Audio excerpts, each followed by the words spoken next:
Hi, everybody. It's so good to see people here. I'm honestly very excited because it's 93 degrees in Fort Worth and it feels so good. I can't even tell you. It's been like the past couple of weeks, it's gotten up to feeling like 110. And I just can't even tell you how happy I am. You know what? I just did all this planning and I forgot to print it out. Let me print it out real fast. Hey, Shelby, you're so welcome. And yeah, it would be great to see you in some of the classes. So for those of you who haven't heard about the classes, I just opened up, that's going to stop in just a second. I'm sorry. I just opened up 3 different types of classes for September. There's a connections group. I'm sorry if that's really loud. There's a connections group where it's the same group of people every week for 4 weeks. And it's with the intention of forming connections and friendships. And then that's really bothering me, but it just stopped. Then there's an autistic inertia and demand avoidance workshop. It's a 90-minute workshop with 15 other people, and you get to make connections, and there's guided discussion. I send the questions out beforehand so you know exactly what to expect.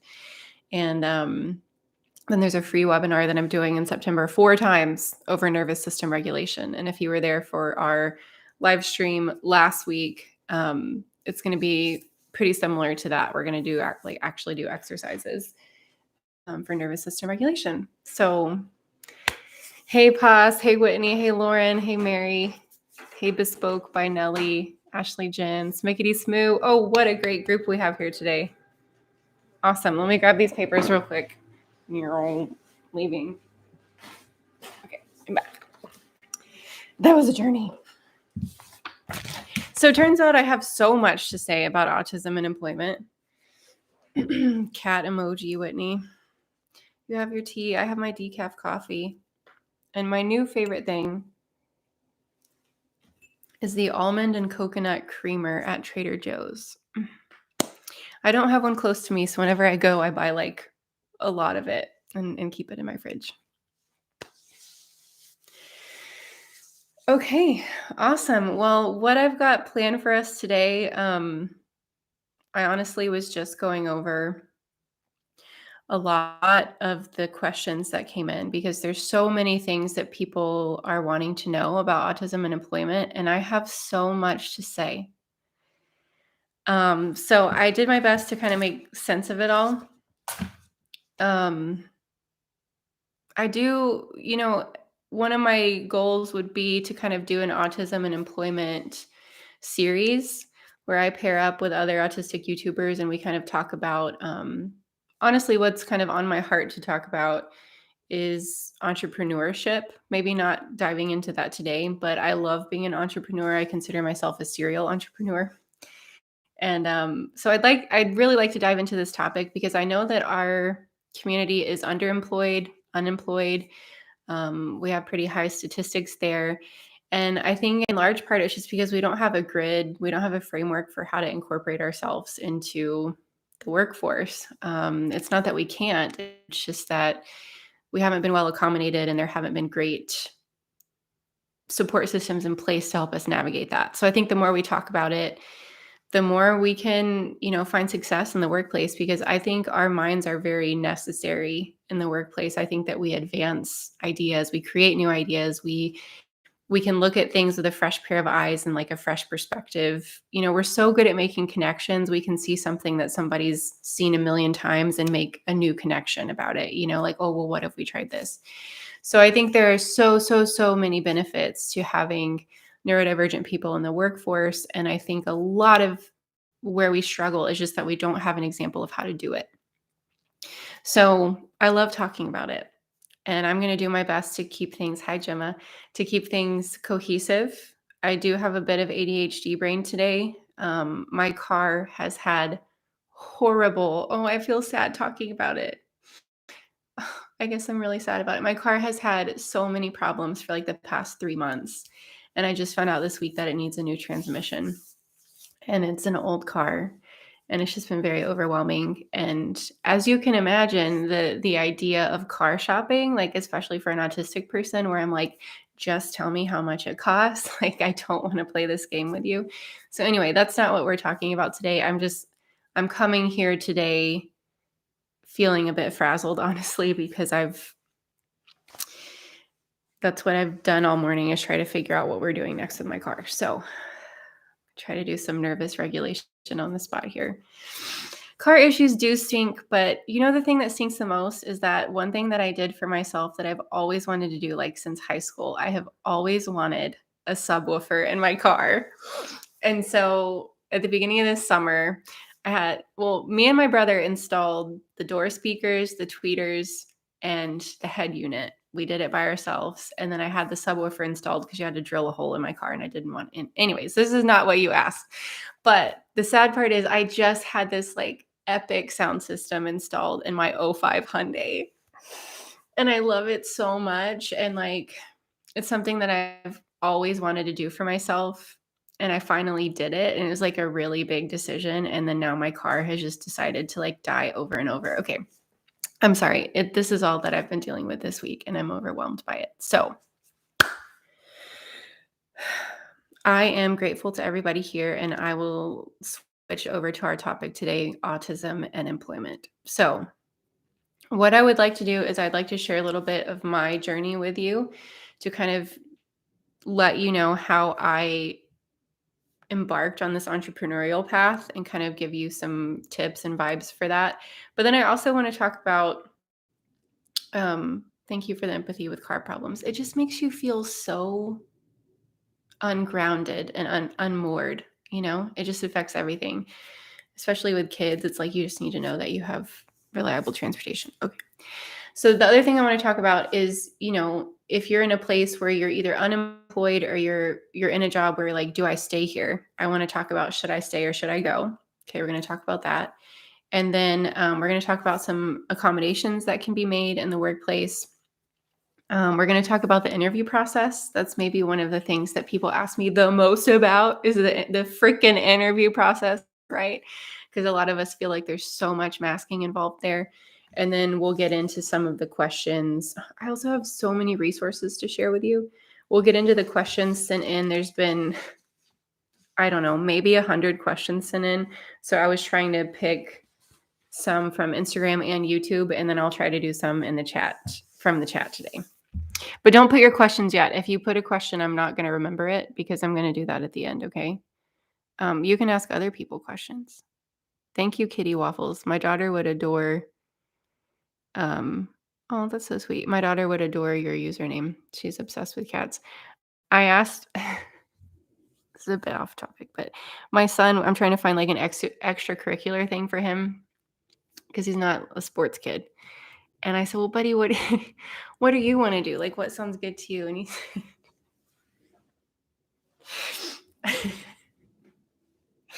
he said, well, do you think that there's a group for people who like cats?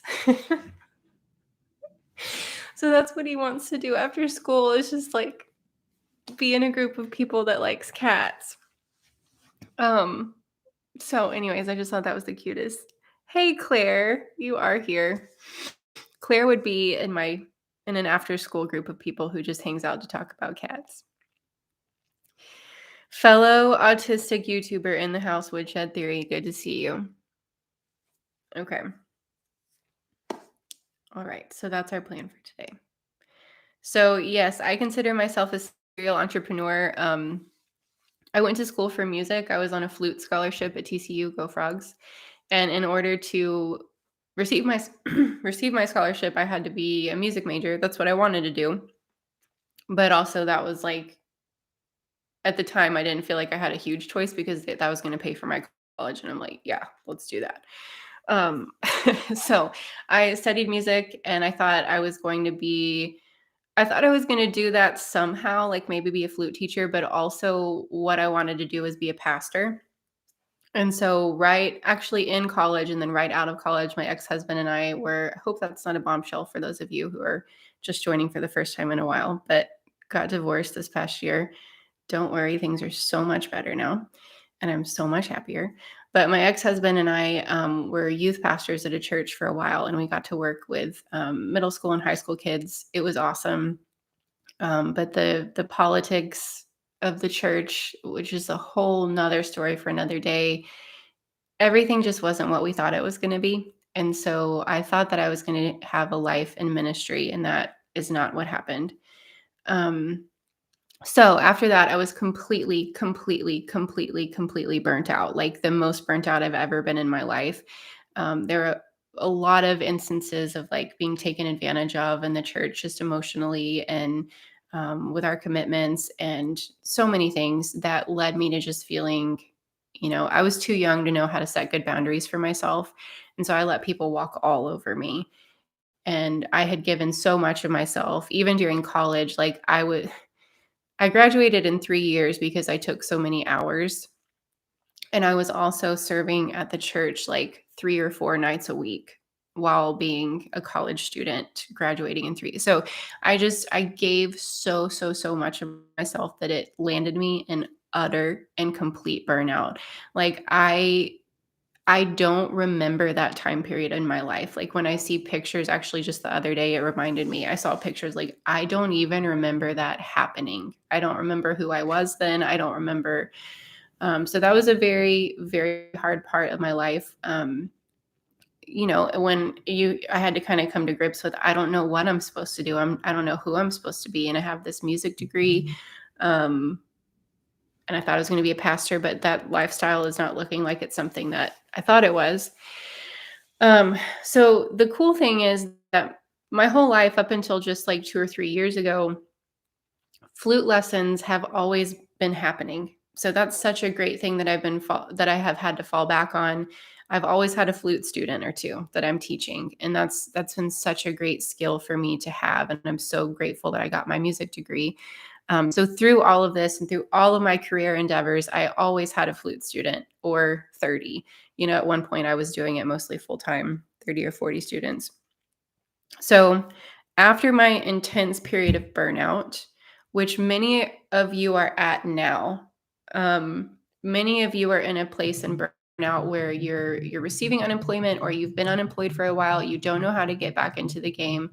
And I will tell you that one of the very best things, and one of like the times I look back with the most fondness in my life, is after this period of burnout. I was lucky enough, I think I took like a month or two off. We were young, we didn't have kids, we had very little savings, but we took a month or two off because we literally couldn't even do anything, period.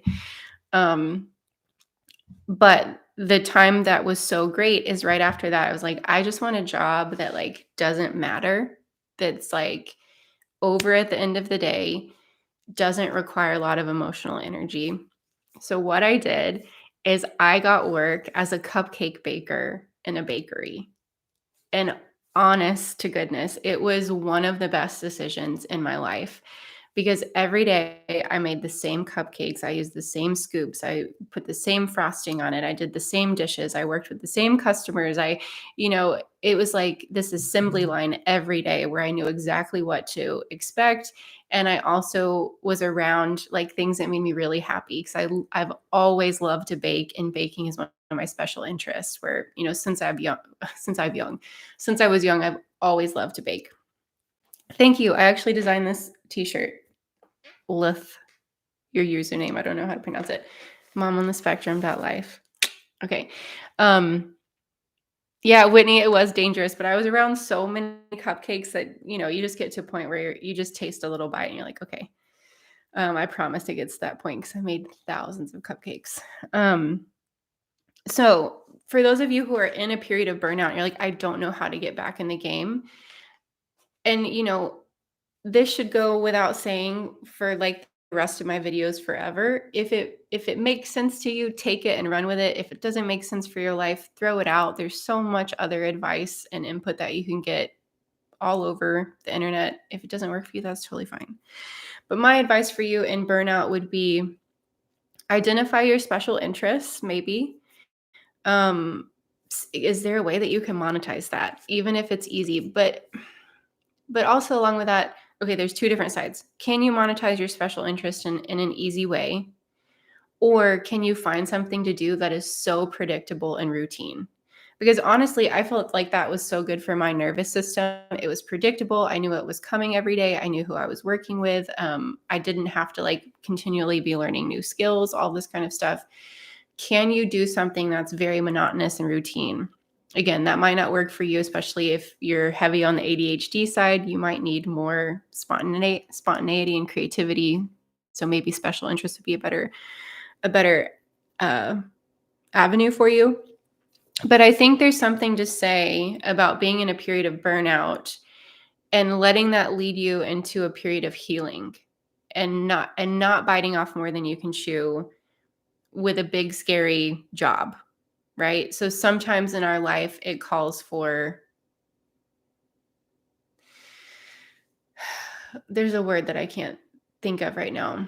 It just calls for less. Okay, that's not the word I'm thinking of, but just an understated lifestyle, right? I made less money then than I ever have, but I was probably less stressed than I was in a long time. Um, And so, yeah, so Ashley Jen's saying most of your special interests aren't things that can be monetized. And I hear you, and maybe that's true. I just also want to say, like, what if they could be? Like, you can put anything on the internet. You can teach about your special interest. You can educate about your special interest. I don't know, craft fair. I don't know what your special interests are, but I would just say keep exploring things from different perspectives and get creative because there's so many ways to make money. And that's another big thing I want to talk about today is I think part of it is that our mindset kind of has to change because we've been sold this idea that a job is a 9 to 5 thing, 5 days a week. And that isn't the case. Like, especially after COVID, everything changed. So many people work from home and there's so many different ways to have flexible hours. And I think it can be really helpful to change your mindset from like, there isn't a job out there for me to there is. And I just need to get clearer about what I want and take some steps in that direction. Okay. So finding a job where you do feel safe and comfortable and validated, that can be a process. But, as you take steps along this journey, you take on a new job, you have a new employer, everything's just information, right? So if it's great, awesome. Take note. What's going well? What do you love about that job? What do you want to keep in that job as you further your career? If it's not going well, what do you want to change? Like you got to get specific about it. What accommodations do I need? What type of employer do I need? What type of job specifications do I want? So the clearer you can get about what you want and need, the easier it becomes to start finding those things. And actually, a lot of times you'll find that those opportunities start finding their way to you when you get really clear about it. And especially when you start interacting with other people who are in that field, it can really open up connections for you. And that doesn't have to be face to face. I know that can be overwhelming for us to think, networking and making connections can be overwhelming, but you can do it online. You can do it through text. You can do it through online forums. So there's all different opportunities there.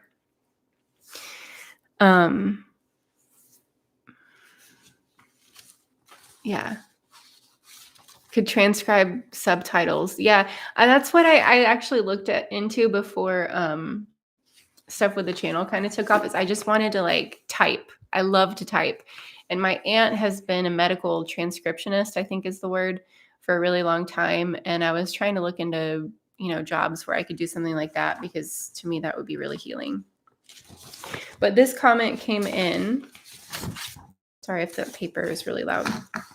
This is from, I told her I'd share it anonymously. This is from KP. Okay, she said, I've always felt burnout or just very exhausted very fast, especially if I work more than 2 days in a row. I'm a nanny and I work 3 days, but 1 week is 3 in a row and the other week is 2, and then I have 2 days off and work 1 more day. I notice on the 3 days together, I'm way more stressed, tired, and irritable and less patient on the second and third day. I don't think I could ever work a 5-day week. On my days off, I am so mentally tired, I usually just sit around most of the day. Another reason I like being a nanny and being autistic is I get to be myself around the kids.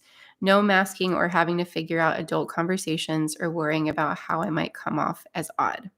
I can plan my day how I want with the kids, and I don't have someone watching over me, and I don't have to have constant interaction with other adults. It works for me.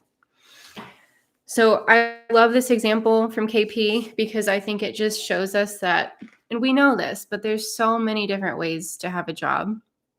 And, one thing I've talked about on the channel before is uneven productivity.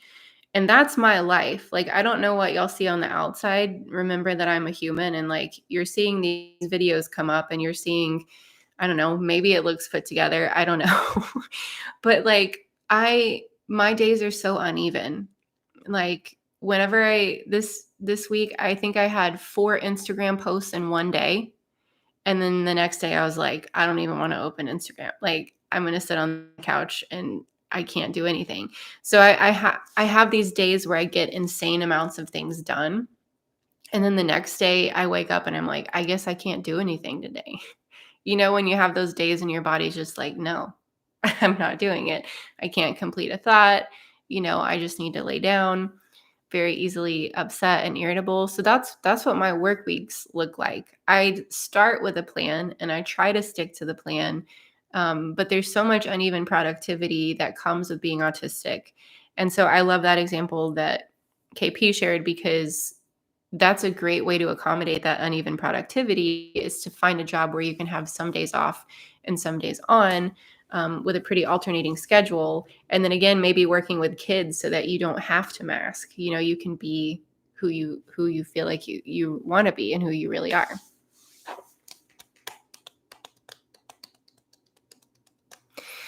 Shelby, I'm going to share some of these resources. And actually, if you look in the description, I've already put some in there. There's a website called Spectrums. Let me type it.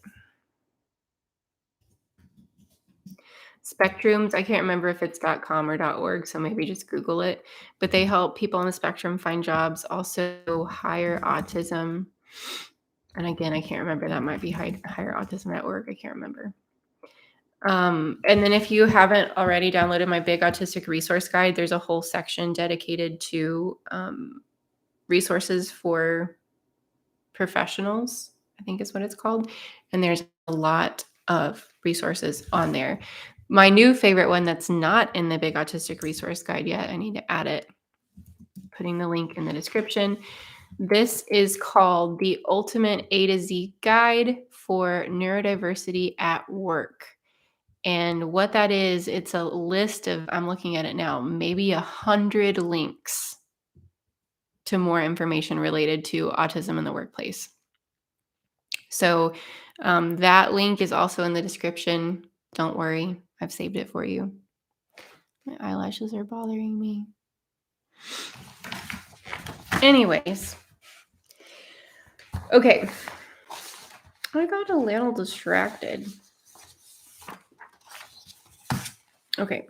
So after I did cupcakes, it just kind of naturally transitioned into more flute lessons. So my high school band director called and was like, we need a flute teacher. I'm like, okay. So at that time, I also was pregnant with my daughter. And so flute lessons is a really great flexible way for me to, I could be in charge of my own schedule. So just in a very small, what am I trying to say? In a nutshell, uh, I was self-employed, but schools would like ask me to come in and I would have like a background check so that I could work in the school building. But I was in charge of what students I taught and billing and scheduling and everything. So it was my own business, but the schools would allow me to come in and teach there. And so I did that for a decade. And in a lot of ways, it was good because it was very flexible. And that's what I wanted as a mom. But what I didn't realize is it never really felt like it clicked for me. It just felt like it was what I was supposed to do because I'm really good at flute and I'm a good teacher. And I loved my students. Like, I loved my students so much. And that came really naturally to me, but it was very, very exhausting. And I was always burnt out. And I didn't understand why, because I took on a lot fewer students than my colleagues. I would have like 30 to 40 students a semester, and my colleagues would have double that. Like they'd take 70 to 80, which is a lot. And I work with a lot of hardworking women.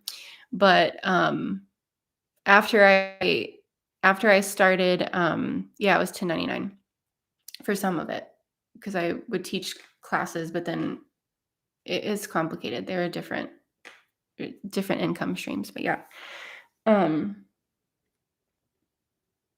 so anyway, so I couldn't figure out why, the social element of it was really hard for me because I worked at any given time, I worked at 4 or 5 different schools. So I'd go from the middle school to the high school to a private school, all around the Metroplex. I've taught all over DFW. And at each school, there's band directors that are wanting to talk to me and get information and share information. And it would be really hard for me. I didn't know why. I just like wanted to go straight to my room and like I didn't want anybody to see me. I didn't want anybody to talk to me. And and in hindsight, I can see that there are so many transitions in this job. So my lessons were 25 minutes each. So it was like student, student, student, student. And every 25 minutes I'd have to flip to like a new approach, like a new perspective, a new not a personality for me, but a new student personality to adapt to, and a new school. And then I'd get in my car and I'd drive to a new school, and then I'd go inside. So even talking about it, right? It sounds like I feel like I'm exhausting y'all just talking about it. Um, and I didn't realize why that was so exhausting, but it was like I just had to keep starting up, like a computer rebooting every lesson, every school. Um, oh my gosh. Guys, this is literally my kid's school. I'm going to put this on mute for a second. I'm very sorry.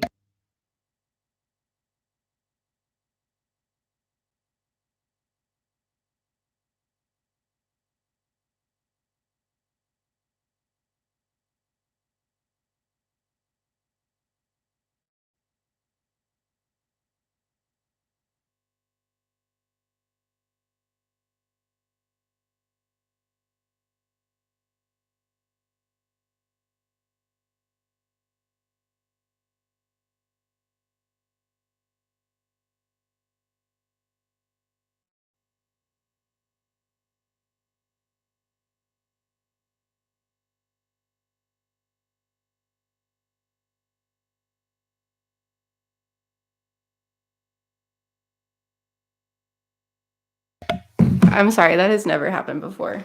Um, yeah, my daughter, she doesn't have fever, but anyways, I might have to cut this a little bit short, but she's okay and she's safe and everybody's okay. So thanks for thanks for sticking with me during that. So I will just kind of condense our information today, but we've got time. 10 calls a day from your kid's school. Oh my gosh. Okay, so I realized with flute stuff there were so many transitions. There was also a lot of sensory overwhelm. Like I don't even know if I want to talk about it because I don't want to gross y'all out, but I was in a practice room, which if you're a band nerd, you know what a practice room is. They're like small and they're gross because instruments are in there. Flutes aren't gross. Flutes are beautiful and perfect, and there's nothing wrong with them. But like brass instruments, okay, I'm just going to say one thing that's kind of gross, so plug your ears if you don't want to hear. But they're like emptying their spit valves in the rooms, and there's fluorescent lighting, and then you have people on either side of you who are, drumming and playing brass instruments and like doing trumpet runs. And so you've got all these sounds and metronomes and smells, and it just, the sensory overwhelm of a band hall is really intense. And I mean, I grew up in a band hall, so I've adapted to a lot of it. But teaching in that day in, day out, especially when I had just had kids, I was a new mom, and this is what I did when I was a new mom. And so there are a lot of things that, yeah, the sucking of reeds. I literally am hearing that sound right now, like exactly that sound. Um, yeah, so now I have more words and I can look back and be like, of course that wasn't a good fit for me. But in the moment, I'm like, why don't I, why is this so hard for me? Why does it feel like such a chore to do this? And at the end of that So I decided to quit teaching flute lessons right as the pandemic kind of took off because all my lessons switched to virtual. You may have heard me say this before, but like the worst sound in the world is a piccolo through Zoom, like period. That's the worst sound in the world. And so it just kind of amplified, even though I wasn't in the practice room. It's like, okay, it just brought up all these new challenges and made me rethink because at the same time, I'm thinking, I'm starting to realize I think I might be autistic. And what does that mean? And so I just had this gut feeling. I had a gut feeling that this wasn't for me. And that was really scary because that's what I thought my life was supposed to be. I had done it for a decade and I thought my life was supposed to be that. And it was scary because in my gut, I had this feeling that that's just not what I was cut out for. And so I took a leap of faith and I started sharing my autism journey on the channel, which is kind of a surreal moment right now as we're on here for a live stream talking about this. And at the same time, I started getting certified for software development. And I got a couple of certifications and I started taking interviews at tech companies for software developing. The interview process was really hard and I had several panic attacks in the process. And during that time, I kept working on this as like a special interest and just building it in the small moments. It didn't make any money for the first year. Like, I don't think I put money into it. Like, I don't think I made any money for the first 18 months, maybe. But I loved it and giving me it kept giving me life, and like the more I gave to it, the more it gave back. And so it was easy to kind of channel my work here because it felt right. So even though I was doing other hard stuff like software development that I wasn't quite sure where that was going to lead me, I did have this extra energy for this place because it connected with my heart. So if you have something like that in your life, like it doesn't feel like work, I would just encourage you, keep pouring your time into that in a nurturing way. I'm not saying you have to monetize it, but there's a reason that stuff gives you life, and like pay attention to those feelings and let those guide you. But I also know that it can be really, really scary to be like, this is what I thought I was going to do with my life. And now I'm thinking about blowing it up and starting something that's really, really scary. I know. Um, but the last thing I was going to say about my journey is that, yeah, I gained so much experience through the time I was teaching flute lessons. I also am like so entrepreneurial. So both of my parents are entrepreneurs. My dad's done like insurance agent. My dad's done everything. He has so many business ideas and he's always been a businessman. My mom is a florist and she runs her own wedding floral company, Elegance with Attitude. I think it's elegancewithattitude.net. So they were both entrepreneurs and I grew up watching them be entrepreneurs. I worked for my dad when I was younger, when I was in high school. And that's all I ever knew. My grandparents are entrepreneurs. They owned their own baseball card shop in DFW. They just closed it last week and they're retiring. They were having a retirement party this weekend for them. So this is what I saw growing up. Everybody around me was an entrepreneur. And I just couldn't really imagine, like with my brain, I get so mad about the thought of having to be on a schedule that someone else dictates because I just never know. The only time that worked for me was in the bakery because it was so precise and so routine, and I could just go on autopilot and I knew exactly what was expected of me every day. Um, but otherwise, it really upsets me to think that I would have to be on a schedule that someone else dictates. And so entrepreneurship has worked really well for me. I think I got distracted. Because during the time I was teaching flute lessons, I got really distracted. I also opened my own bakery at the house called Tay's Bakery, and I specialized in gluten-free cupcakes. I did that for a while, but that was also sensory overwhelm because my kitchen was always a disaster and sticky, the worst. And my kids were like 2 and 4. It was not, no. And then I also was like a fitness. I worked with Beachbody as like an online fitness instructor. I did that for a while. And I had this blog called Momming Like a Mother. I'm forgetting some other company thing that I started. Tay's Bakery, Momming Like a Mother, Taylor Heaton Flute Studio.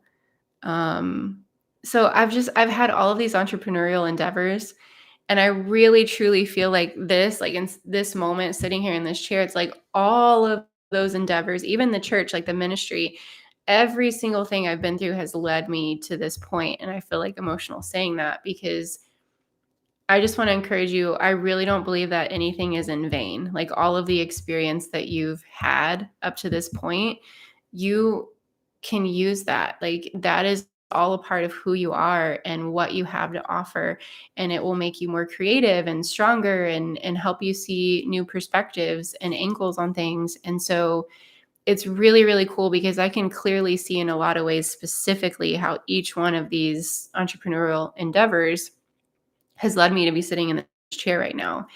And I'm not here saying I have it all figured out because I think, part of what has allowed me to find success is that I'm always changing it. Like I'm always evolving and trying to learn and grow and ask new things, or learn new things and ask new questions and improve myself. So I don't have it figured out. I just know that part of the journey is knowing that nothing is in vain and that everything's just information.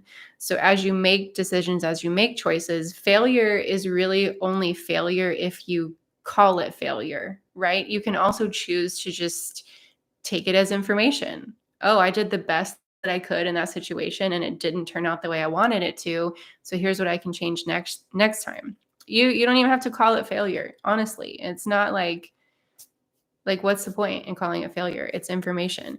And I truly believe that each one of us are doing the very best that we can with the resources that we've been given in any given moment. So just have grace for yourself. If you're in a period of burnout, a period of rest is crucial and it's necessary and you're worthy of that and you don't need to justify it. Just listen to your body. The thing that I remember, that I remind myself,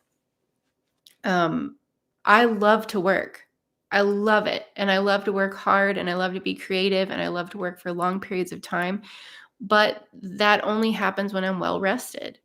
And so in those times, whenever I am burnt out and I feel like I'm being so lazy, I'm being hard on myself. And it's like, no, I love to work. My body's just saying that, like, I can't do that right now, And so I try to have grace for myself and, okay, my body's saying that I need to rest. And this is just a chapter. Like, I'm going to get back to a place where I can work hard again because I like to work hard and that's where I want to be. So there's, like the song, there's a time and a purpose and a season for everything, for resting, for working. So let me kind of get into what we've got over here. I wanted to share that entrepreneurial journey with you just because, again, I just want you to know, like, wherever you are, trust that it's exactly where you're supposed to be in this moment. Okay. I'm going to try to kind of rapid fire this, y'all. Okay. I know that I already talk pretty quickly. So I just wrote this down. I think a lot of what can help us is a mindset shift from going from there's not a place that supports me. Like I can't work. I'm not supported. Kind of this, I don't know if I want to use that word. Just this mentality of like, woe is me. Like I'm never going to find a place. Switching from that mentality to there is a place where I can work and I can feel supported and fulfilled. There just is. Like there's not a shortage of those places. It's just something in our mind that we've told ourselves, and probably for good reason. Like maybe you were super invalidated at your job and it wasn't a great fit for you. And I'm sorry for those of us who have had those experiences, but there are better experiences waiting on the other side. So every step towards finding this place where you feel fulfilled is a step in the right direction. If you find new employment, take note of what is working and not working and use this to fuel future decisions. Finding the right job can be a journey, and the sooner you embrace the journey and stop worrying about the destination, you will find a lot of peace. That's true. We have so much power in this moment over the direction of our lives. but we can start with small choices to build our confidence, okay? Especially those of us recovering from trauma and CPTSD, uncertainty can be especially threatening. So trust yourself with small little decisions and then gradually build up over time. Okay, so some options for us today. If you're considering, do I stay or do I go in this job? Um, First of all, just ask yourself, like your body's very intuitive. Have you ever asked yourself, like, should I stay in this job? And you know the answer deep down in your heart. So if it's yes, you should stay. Maybe can you communicate more clearly about your needs and which accommodations you need, how the job can, better reflect your talents and your strengths? If the answer is no, um, let me see what I wrote down. Yeah, okay. So listen to your gut. If the answer is no, and you need to find a new job, listen to your gut. I have resources in the description that will provide some good insight and direction as to companies that might be able to help you find employment.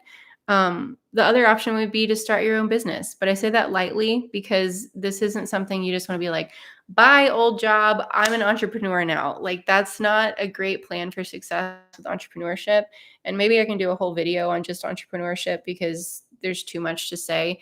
But like I was saying earlier, if you do want to try your shot at entrepreneurship, um, see if it's something that you can build gradually. Get books, learn about what it takes to start a business, especially the type of business that you want to start. Learn all that you can and build it gradually while you're in a safe place of employment that's helping you, make ends meet. If you're not sure, if you ask yourself and you're like, I'm not really sure if I should stay or go, see if you can make changes to your current job. So first of all, you need to get clearer about what you actually want and need where you're at now. If you don't know the answer to that, that's why you're unhappy. Like what do you want and need in your current workplace? Write it out and get as specific as possible about it. And then communicate that to your supervisor. This is what I need. If you're unsure, check out, I have this in the description, Workplace Adjustments for Executive Dysfunction by Emma Sharman, neurodivergent enabler. It's amazing. It's going to give you all the words that you need to help you figure out what types of accommodations might be helpful to you. So check that out in the description. And then identify what problems you might be facing in your job and make sure that you address them with yourself first. So let me explain. So like, let's say, and again, I know that I'm talking fast. On the replay, there's an option where you can slow it down. Like on YouTube, you can change the speed. Okay. If one of your frustrations at work is that your boss isn't respecting you, are you respecting yourself? Like, let's not talk about your boss, okay? I'm not saying he needs to or she needs to get away with whatever they're doing. But are you respecting your boundaries? Are you communicating when they're being crossed? Hey, I can't do that project because I've already put in my hours for the week. Hey, I can't, I said that I wanted to commit to using this skill of mine and there hasn't been a place for it. And, are you holding yourself to high standards and like not letting other people walk all over you? And I know that's hard because a lot of us are people pleasers, but a lot of times, like when we say, oh, my boss is doing this, my boss is doing that, like, how are you taking care of that need for yourself in your life? Maybe it's not in the workplace, maybe it's at home, but like, how are you supporting and validating yourself? And then from there, you can approach that situation with your boss from a more empowered state. So I wish I could say more about that. I don't know if it's clicking. Honestly, like part of my brain is at the school with my daughter because I'm gonna have to go pick her up soon. Um, so I'm just a little bit scatterbrained right now. So we'll go over the interview process briefly. Do I have to mask during the process? Um, Remember that the interview process is for you too. And this is really important. Like, I know I want the job, like give me the job. I just get me in the job and I'll do it. I know that I can do it.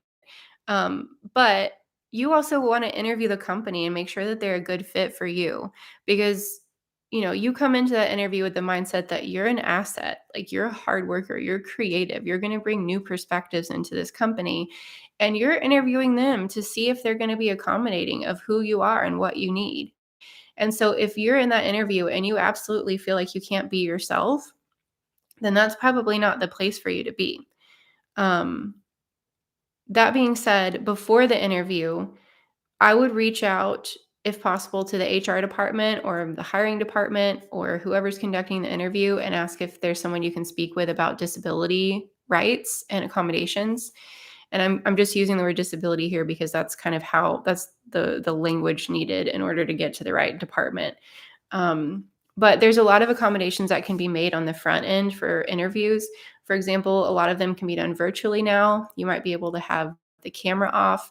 I worked with one company who allowed you to have a pet in your lap, like while you were talking, which can be very helpful for people on the spectrum. You can, talk about the need to wear comfortable clothing, possibly have the questions beforehand. I know that that's not always possible, but sometimes it is.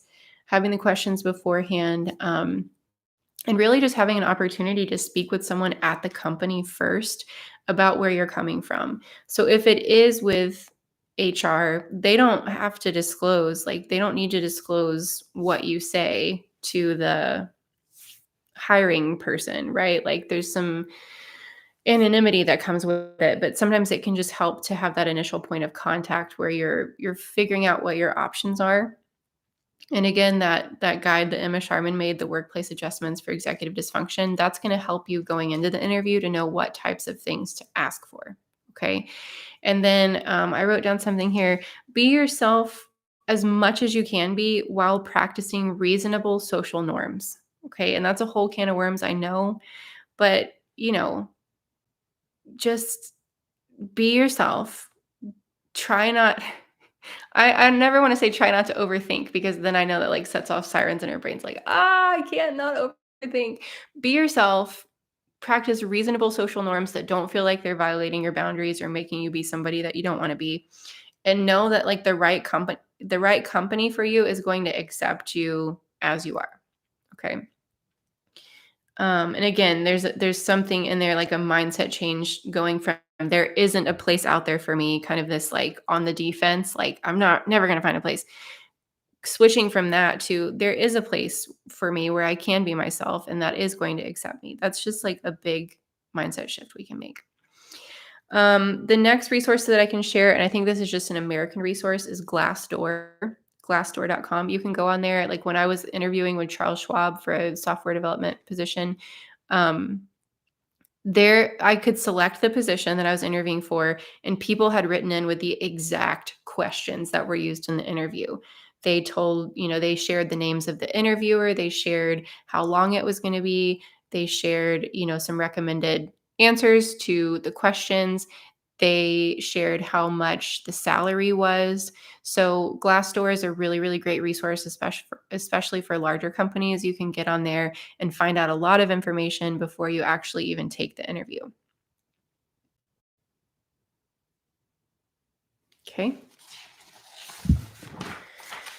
And again, if you're just joining us, I have a lot of resources in the description of this video, but the biggest one is going to be the Big Autistic Resource Guide, which I've put together. And there's a whole section on resources for professionals that's going to give you more links to like neurodiversity at work, hiring practices, job companies that can help you find virtual jobs, that kind of stuff. Okay, Andrew Bowles from Instagram says, should you disclose to your employer? If so, what's the best way to do this? This is another one of like the main questions that I get. Um, First of all, identify what you want to get out of this. Okay, what do you need it to give you by disclosing your autism diagnosis? Like, what does that process need to return to you? Accommodations, like a deeper understanding of your experience, your perspective, because I actually have a video over this that I feel like I had all the words at the time to describe this.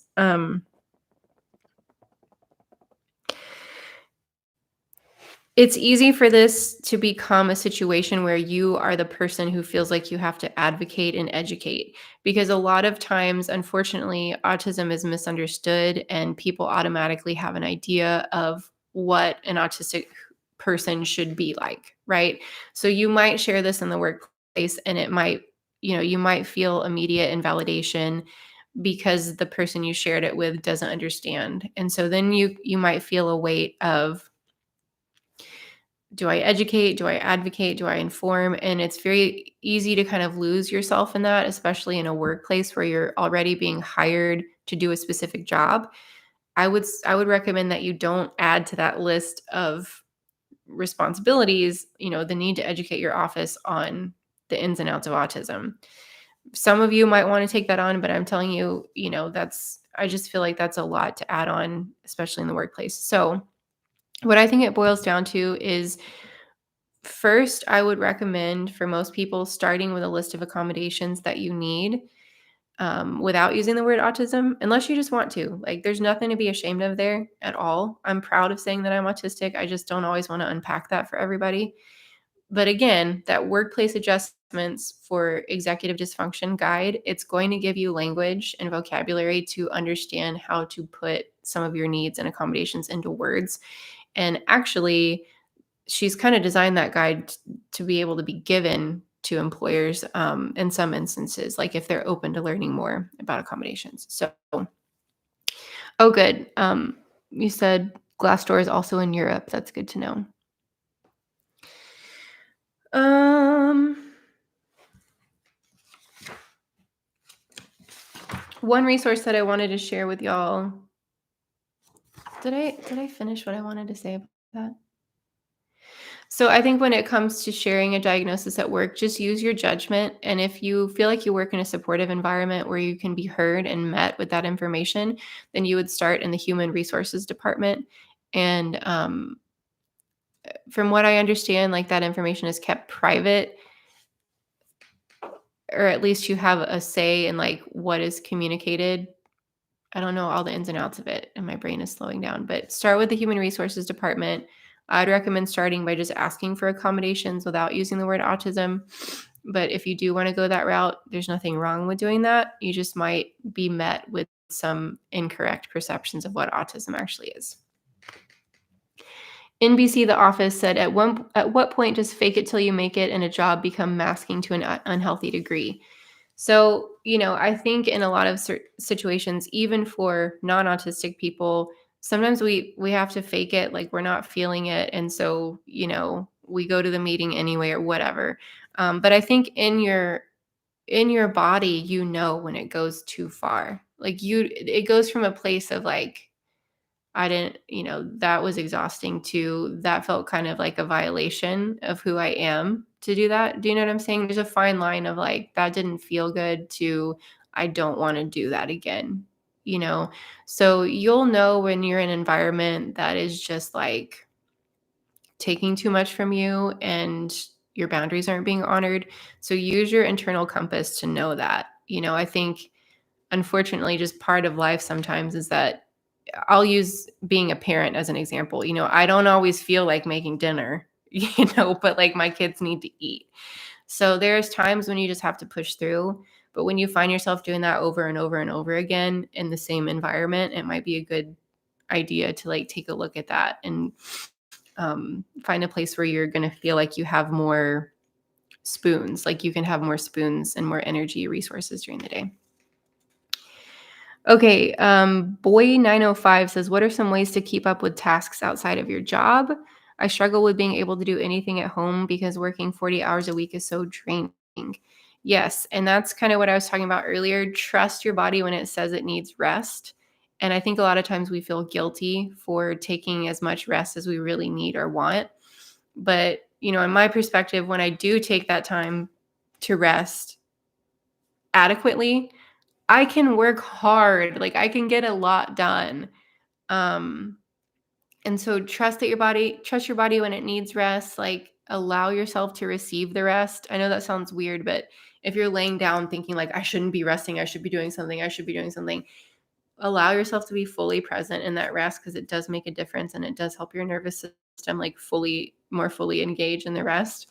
But the tool I wanted to share here is goblin.tools, and you literally just type that into your browser, goblin.tools. I'm just going to leave that with y'all. It's free. There's like 5 or 6 different apps at the top. Oh my gosh, it is amazing for executive functioning issues. Okay. So check that out and see if that helps. Some people ask me about what our rights are in terms of disabilities and communicating that. I can only speak to what I know for America. You can check out the Americans with Disabilities Act. And unfortunately, I don't have a lot of time to go into that today, but I believe it's ada.org. You can just Google Americans with Disabilities Act, and you can file a complaint on there if you've been wrongly, if you've been mistreated. You can file a complaint up there.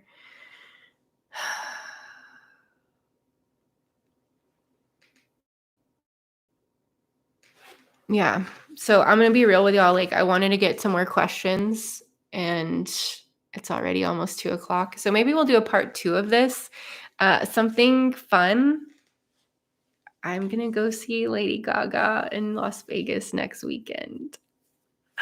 So,